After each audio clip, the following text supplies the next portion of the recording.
While the British Parliament stands divided over whether to strike at Syria, Washington claims there is a moral reason to attack. But as RT's Marina Portnaya reports, the use of chemical weapons was no concern in the wars that the U.S. waged in the past. Be advised, you may find some of the images in this report disturbing. Wagging its finger of moral authority, the U.S. began laying the groundwork for Syrian intervention on Monday. Let me be clear. The indiscriminate slaughter of civilians, the killing of women and children and innocent bystanders by chemical weapons is a moral obscenity. The obscenity of chemical weapons is something U.S. Secretary of State John Kerry, a Vietnam veteran, is very familiar with. 5 decades ago, America used Agent Orange during the Vietnam War, reportedly spraying more than 20 million gallons of the chemical weapon and other herbicides over parts of southern Vietnam and along the borders of neighboring Laos and Cambodia.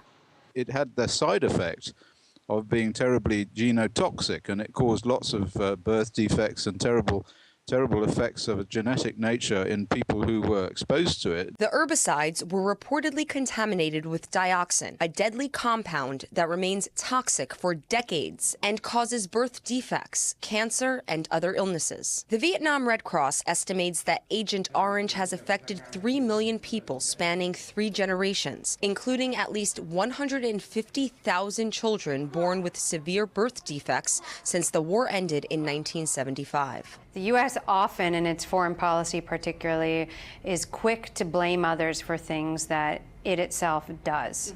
And this is known around the world as the double standard of the United States, the moral and political hypocrisy of Washington. In Iraq, America's chemical weapons legacy will be remembered for generations to come. Since the 2003 invasion, experts say the number of Iraqi children born with birth defects has skyrocketed. Some babies born without eyes, others without limbs. In Fallujah, researchers can't provide statistics, saying there's too many cases to report. Scientists link the epidemic to citizens' exposure to white phosphorus and depleted uranium, toxic weapons reportedly used by U.S. soldiers who invaded the country. All of the genetic damage effects that we see in Iraq, in my opinion, were caused by uranium weapons. Depleted uranium weapons and also undepleted uranium weapons of a new type. And these are really terrible weapons. These are weapons which have absolutely destroyed the genetic integrity of the population of Iraq. Depleted uranium is a radioactive element that engineers say increases the penetration capacity of shells. It's believed to have a shelf life of some 4 billion years and is otherwise known as the silent murderer that never stops killing. There is a clear reason that the world has banned entirely the use of chemical weapons.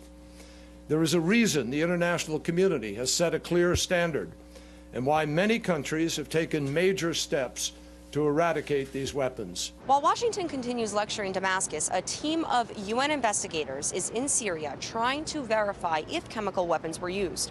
If so, what kind?